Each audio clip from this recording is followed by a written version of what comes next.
नमस्कार। मध्य प्रदेश में कोरोना के आंकड़े लगातार बढ़ रहे हैं और सरकार रिकवरी रेट के नाम पर अपनी पीठ थपथपाते हुए नहीं थक रही है। आलम यह है कि अब मध्य प्रदेश में भोपाल, जहां पर कोरोना का विस्फोट हो रहा है, वहां वीकेंड पर किसी को भी घर से निकलने की अनुमति नहीं होगी। इस नए निर्णय के साथ आज की टॉप स्टोरी यही रहेगी। नमस्कार, मैं हूं अंकुर यादव और आप देख रहे हैं हमारा खास कार्यक्रम आज का बुलेटिन। सबसे पहले नजर डालते हैं आज की सुर्खियों पर।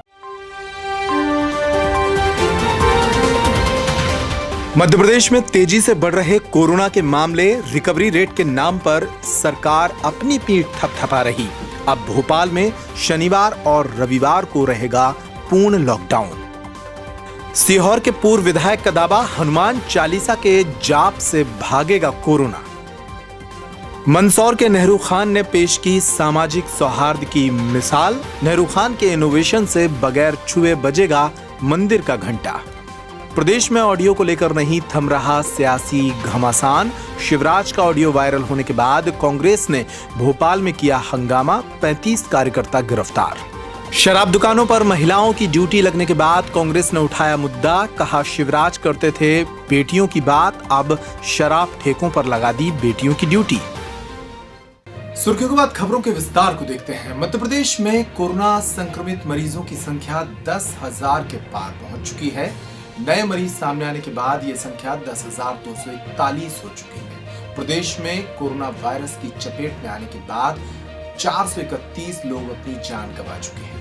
कोरोना का नया हॉटस्पॉट इंदौर के बाद अगर कोई है तो वो है भोपाल, जहां लगातार नए मरीज सामने आ रहे हैं। गुरुवार को भी यहां 85 नए मामले सामने आए। इन मामलों के सामने आने के बाद अब भोपाल में वीकेंड पर पूरी तरह से बंद रखने का ऐलान किया गया है। मध्य प्रदेश में बीते 24 घंटों में कोरोना के 192 नए मामले सामने आने के बाद कुल संक्रमितों की संख्या 10,241 तक पहुंच गई है, जिनमें 4 लोगों की मौत के साथ मृतकों का आंकड़ा 431 हो गया है। इधर मुख्यमंत्री शिवराज सिंह चौहान ने लॉकडाउन खुलने के बाद प्रदेश में नए मरीज मिलने पर चिंता जताई है। उन्होंने कहा कि वर्तमान में लॉकडाउन खुल जाने के कारण नए कोरोना संक्रमित मरीज आ रहे हैं। थोड़ी सी भी असावधानी संक्रमण को बढ़ा सकती है। इधर सबसे ज्यादा हालत राजधानी भोपाल की खराब है। राजधानी में कोरोना के बढ़ते मरीजों की संख्या ने सरकार और प्रशासन को चिंता में डाल दिया है। इसको लेकर गृह एवं स्वास्थ्य मंत्री नरोत्तम मिश्रा ने एक आपात बैठक बुला ली। बैठक के बाद निर्णय लिया गया कि अब भोपाल में एक बार फिर दुकानें खुलने के दिनों में बदलाव किया जा रहा है। 5 दिन पूरा मार्केट खुलेगा, जबकि शनिवार और रविवार को 2 दिन पूरी तरह से बाजार बंद रहेगा। हालांकि उन्होंने प्रदेश में रिकवरी रेट पर खुशी जाहिर की है। उन्होंने कहा कि प्रदेश में रिकवरी रेट 69% है, जो कि देश में सबसे बढ़िया है। सारी तैयारियां पूर्ण है हमारी। न हम कोरोना को जीतने दे रहे हैं, न डेंगू मलेरिया को जीतने देंगे। हमारी तैयारी पर्याप्त है। बस प्रार्थना आप सबके माध्यम से आम जनता से है कि सावधानियां वो पर्याप्त रखें। सरकार को जो करना है सरकार कर रही है। जितने बेड चाहिए उससे 10 गुने ज़्यादा बेड हमारे पास, जितने आईसीयू चाहिए उससे 4 गुने आईसीयू है, हम पे वेंटिलेटर हैं, दवाइयाँ हैं, सब कुछ निःशुल्क है। लेकिन इसके बावजूद भी सावधानियाँ तो उन्हीं के हाथ में। हम जो कर सकते हैं हमने किया है, और यही कारण है कि आज हमारी ग्रोथ रेट 69% पे आ गई है। 69% ग्रोथ रेट मध्य प्रदेश की हिंदुस्तान में सर्वाधिक ग्रोथ रेटों में गिनी जाती है। सर्वाधिक ठीक होने वाले पेशेंट हमारे हैं, जो ठीक और स्वस्थ होके जा रहे हैं। राजधानी की बात करें तो यहाँ कोरोना के मरीजों का आंकड़ा 2000 के पार पहुंच गया है। इनमें 74% मरीज 68 दिन में मिले थे, जबकि 26% मरीज सिर्फ 10 दिन में मिल चुके हैं। राहत की बात यह है कि कुल संक्रमितों में से 1403 मरीज डिस्चार्ज हो चुके हैं। हॉटस्पॉट जहांगीराबाद में अब हालात सुधर रहे हैं, लेकिन यहाँ पर 400 केस सामने आ चुके हैं। मरीजों का रिकवरी रेट भी बेहतर होता जा रहा है। डबलिंग में भी 31 दिन चल रहे हैं हम। इसलिए परमपिता परमात्मा से प्रार्थना है और आम जनता से। इस पृथ्वी पे 2 लोगों को ही जनार्दन कहा जाता है। एक तो जनता को जनार्दन कहा जाता है, एक परमात्मा को जनार्दन कहा जाता है। तो हमारा जनार्दन तो जनता जनार्दन है। उनसे प्रार्थना है कि कृपा करें, सावधानियां रखें, घबराएं नहीं। तो एक तरफ कोरोना को लेकर जो लड़ाई चल रही है वो अपनी जगह है, मेडिकल साइंस लगातार कोरोना की वैक्सीन खोजने में लगा है, वहीं दूसरी तरफ अलग अलग दावे भी हो रहे हैं। एक नया दावा मध्य प्रदेश के कांग्रेस के पूर्व विधायक रमेश सक्सेना ने किया है। सीहोर से कांग्रेस के पूर्व विधायक रहे रमेश सक्सेना ने कहा कि मेडिकल साइंस के पास कोरोना की कोई दवा नहीं है, लेकिन हनुमान चालीसा के जाप से कोरोना भाग सकता है। कोरोना संकट के बीच सीहोर विधानसभा क्षेत्र के पूर्व विधायक और कांग्रेस नेता रमेश सक्सेना ने कोरोना को लेकर एक नया दावा किया है। पूर्व विधायक व रमेश सक्सेना ने कहा कि कोरोना के लिए मेडिकल साइंस में कोई कारगर दवा नहीं है। ऐसे में सर्वशक्तिमान और सबके पालनहार ईश्वर की कृपा ही मानव को इस संकट से बचा सकती है।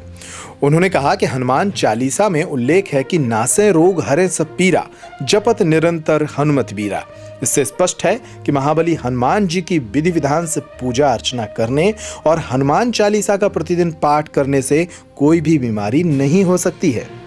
इस समय सारा विज्ञान फेल हो चुका है। पूरा विश्व वैक्सीन बनाने की तैयारी में है, परंतु बना नहीं पा रहा। हनुमान चालीसा में एक लाइन आई है, नासई रोग हरे सब पीरा, जपत निरंतर हनुमत बीरा। तो हम विश्वास करें, विश्वास फलदायकम, और मुझे तो पूरा विश्वास है कि हनुमान दादा की कृपा से यदि सब लोग एकजुट होकर ये ठान लें और अपने अपने परिवारों में बैठकर हनुमान चालीसा का पाठ करें तो कोरोना निश्चित रूप से हमारे यहाँ से भाग सकता है। कोरोना वायरस की इस पूरी टॉप स्टोरी में एक अच्छी खबर भी सुन लीजिए। मध्य प्रदेश में मंदसौर एक जिला है जहां पर सामाजिक कार्यकर्ता नेहरू खान ने अपने एक इनोवेशन के जरिए न सिर्फ सांप्रदायिक सौहार्द की मिसाल पेश की है, बल्कि मंदिरों में जाने वाले श्रद्धालुओं को एक बड़ी सहूलियत दी है। नेहरू खान ने एक ऐसा इनोवेशन किया है जिसके जरिए मंदिरों के घंटे बगैर छुए बजने लगेंगे। कोरोना वायरस के डर से लोग मंदिर तो जा रहे हैं, लेकिन घंटे को बजाने से बच रहे हैं। ऐसे में नेहरू खान ने एक नया इनोवेशन किया है।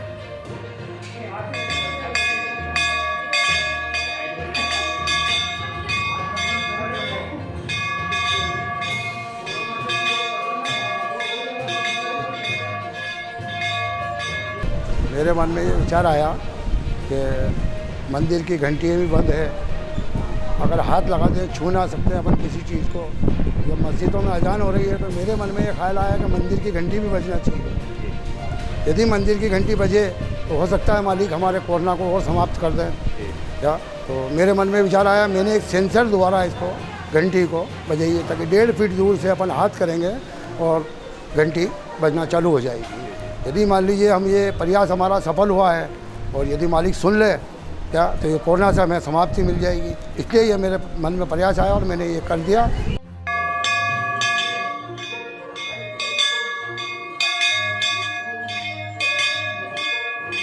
ये बहुत ही अच्छा है, नई टेक्नोलॉजी देखने मिली है जो सेंसर के थ्रू घंटी बिना छुए बज जाती है। बहुत ही अच्छी नई टेक्नोलॉजी। ये एक बहुत भयानक बीमारी है, महामारी है, तो इससे बचाव के लिए जिसे कहा जा रहा है कि छूने से बीमारी फैल रही है, तो बिना छुए हम घंटी बजा सकते हैं। इसके लिए नया कुछ देखने मिला, बहुत ही अच्छा है। ऐसा हर एक दार्शनिक स्थल पर होना चाहिए।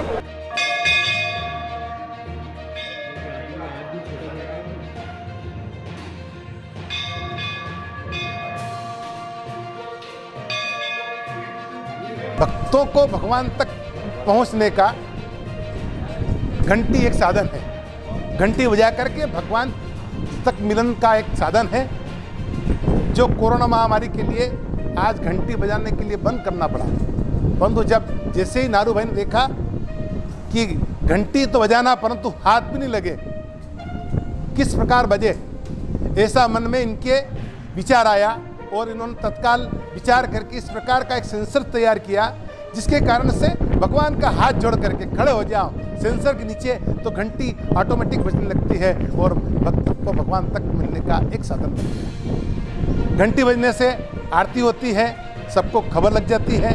इसलिए आज एक ऐसी यंत्र लगा करके घंटी को स्पर्श नहीं कर सकें और घंटी बज सकती है, जैसे नारू भाई ने यंत्र बनाया। क्या कहेंगे? जब कोरोना महामारी का कोई ऐसा संकट आया तो उसमें नारू भाई ने हमेशा साथ दे करके, चाहे वो कहीं पर भी स्थान हो, धार्मिक स्थल हो, परंतु वहाँ पर इस प्रकार के यंत्र बनाए गए जिसके काम से चाहे वो सैनिटाइज की मशीन हो, चाहे किसी प्रकार हाथ धोने की मशीन हो।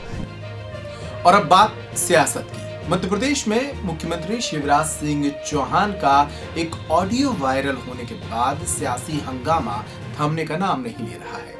मुख्यमंत्री शिवराज सिंह चौहान इस ऑडियो में केंद्र की मदद से प्रदेश की पूर्व कमलनाथ सरकार को गिराने की बात कर रहे थे। कांग्रेस को अब मौका मिल गया है और वो आरोप लगा रही है कि शिवराज के इस ऑडियो के जरिए केंद्र और राज्य के भारतीय जनता पार्टी के नेताओं ने खरीद फरोख्त के माध्यम से कमलनाथ की सरकार को गिराया था। इसी हंगामे को भोपाल में एक बार फिर देखा गया। भोपाल में कांग्रेस के वरिष्ठ मंत्री पीसी शर्मा के नेतृत्व में सोशल डिस्टेंसिंग का पालन करते हुए मध्य प्रदेश की भाजपा सरकार के खिलाफ हंगामा किया गया। मुख्यमंत्री शिवराज सिंह चौहान के कथित ऑडियो पर घमासान मचा हुआ है। शुक्रवार को प्रदेश में कांग्रेस सड़क पर उतर आई। परमिशन नहीं होने पर प्रशासन ने उन्हें प्रदर्शन करने से रोका तो सड़क पर ही हंगामा बरप गया। कांग्रेस और प्रशासन आमने सामने हो गए। कांग्रेसी प्रदर्शन करने पर अड़ गए, लेकिन प्रशासन ने उन्हें ऐसा करने नहीं दिया। कांग्रेस की ओर से वरिष्ठ नेता पीसी शर्मा ने कहा कि मध्य प्रदेश की कमलनाथ सरकार को खरीद फरोख्त के जरिए गिरा दिया गया था, जिसका खुलासा खुद शिवराज ने किया है।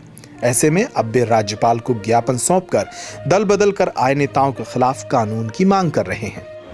ये सोशल डिस्टेंसिंग हमने धरना प्रदर्शन किया है यहाँ पर, और पहले कांग्रेस कहती थी कि केंद्र के इशारे पे मध्य प्रदेश की सरकार को यहाँ के नेताओं ने शिवराज जी और गिराया है, लेकिन अब खुद शिवराज जी मुख्यमंत्री जी ने कह दिया कि केंद्र के इशारे पे हमने सरकार मध्य प्रदेश की कमलनाथ जी की गिराई है और तुलसी सिलावट जी और ज्योतिरादित्य सिंधिया जी ने इसमें हमारा सहयोग किया है। तो ये जो खरीद फरोख्त हुई है, और ये खरीद फरोख्त करके सरकार गिराई 121 विधायकों की, जो आज हैं 107 इनके बीजेपी का, आज मत की हमारी मेजॉरिटी वाली थी कमलनाथ जी की सरकार, और राजस्थान, छत्तीसगढ़, गुजरात, उसमें भी यही मुहिम चली हुई। इसलिए महामहिम राज्यपाल जी को हम एक ज्ञापन दे रहे हैं कि ये खरीद फरोख्त बंद करें, इसको संज्ञान मिले, और जो दल बदल करे इसमें कानून लेके आए कि 6 साल तक चुनाव नहीं लड़ सकता। भोपाल में किए गए इस धरना प्रदर्शन में कांग्रेस के नेताओं ने खरीद फरोख्त के आरोप लगाए भारतीय जनता पार्टी के नेताओं पर, और राज्यपाल के नाम एक ज्ञापन सौंपते हुए मांग की है कि दल बदल कर आए नेताओं पर 6 साल तक चुनाव लड़ने की पाबंदी लगाई जाए। भोपाल में हुए इस हंगामे के बाद पुलिस पहुंची और लगभग 30 से 35 कांग्रेस नेताओं को गिरफ्तार किया गया और एक अस्थायी जेल में रखा गया। अगली खबर की तरफ बढ़ते हैं। मध्य प्रदेश में भोपाल जैसे शहरों में शराब की दुकानों का जिम्मा सरकार ने खुद संभाल लिया है, और इन शराब की दुकानों पर महिलाओं की ड्यूटी भी लगाई गई है। कांग्रेस ने इसे मुद्दा बना लिया है। कांग्रेस के पूर्व मुख्यमंत्री कमलनाथ ने ट्वीट के जरिए आरोप लगाए हैं कि भारतीय जनता पार्टी की सरकार ने बेटियों को शराब की दुकानों पर बैठा दिया है। कांग्रेस के एक विधायक हैं भोपाल में, उन्होंने अब इसके विरोध के स्वरूप दुकानों पर दूध बांटने का ऐलान किया है। क्या है पूरी खबर, देखिए। मध्य प्रदेश में शराब की दुकानों पर आबकारी विभाग और पुलिस की महिला कर्मचारियों को बैठाने को लेकर विरोध शुरू हो गया है। पूर्व मुख्यमंत्री कमलनाथ के बाद भोपाल के मध्य क्षेत्र से विधायक आरिफ मसूद ने इस मुद्दे पर सड़क पर उतरने की बात कही है। वे शुक्रवार दोपहर 2:30 बजे लाल घाटी स्थित शराब की दुकान में आने वाले लोगों को दूध के पैकेट बांटते नजर आए। इसके पहले मध्य प्रदेश के पूर्व मुख्यमंत्री कमलनाथ ने एक ट्वीट कर इस पर सवाल उठाए थे। उन्होंने अपने ट्वीट में कहा कि शिवराज जी, आप जब विपक्ष में थे तो प्रदेश में शराब को लेकर खूब विरोध करते थे, खूब भाषण देते थे, शराब को बहन बेटियों के लिए खतरा बताते हुए उनको साथ लेकर धरने पर भी बैठते थे। अब तो आपने बहन बेटियों को ही शराब की दुकानों पर बैठा दिया। इससे शर्मनाक और दोहरा चरित्र कुछ नहीं हो सकता। आपको बता दें कि मध्य प्रदेश के भोपाल और इंदौर जैसे कई शहरों में शराब ठेकेदारों ने काम छोड़ दिया है, जिसके बाद सरकार ने इन दुकानों को चलाने की जिम्मेदारी अपने हाथों में ले ली है। और मध्य प्रदेश में चल रहे सियासी ड्रामे के बीच ऑडियो लगातार सामने आ रहे हैं। पहले शिवराज सिंह चौहान का ऑडियो सामने आया, फिर ज्योतिरादित्य सिंधिया का एक ऑडियो सामने आया और अब मध्य प्रदेश में पूर्व मंत्री रही और वर्तमान में भाजपा में शामिल हुई विधायक इमरती देवी का एक ऑडियो सामने आया है। इस ऑडियो में वे एक व्यक्ति को उसकी आंखें फोड़ने की धमकी दे रही है। इस ऑडियो की हम पुष्टि नहीं करते, लेकिन ये ऑडियो लगातार सोशल मीडिया पर वायरल हो रहा है, जिसमें इमरती देवी एक कार्यकर्ता को धमकी दे रही हैं कि अगर उसने माहौल खराब होने की बात की तो आंखें फोड़ देंगी। हेलो हेलो हेलो हाँ क्या कह रहे थे जी अंदर से? क्या कह रहे थे? तो मुन्ना लाल की हालत देखी? तुम इमरती देवी को जानते हो? नहीं जा कह रहा बहुत बड़े गाने हवा बहुत खराब से लगे के फुरवा देंगे। हवा बहुत खराब से लगे मंत्री जी। अरे तेरा नहीं जीतने, ना बोरिंग लगेगी तुम्हारे और ना लाइट लगेगी। आज के बुलेटिन में इतना ही। तमाम खबरों के लिए आप बने रहिए पब्लिक टाइम मध्य प्रदेश समाचार पर। नमस्कार।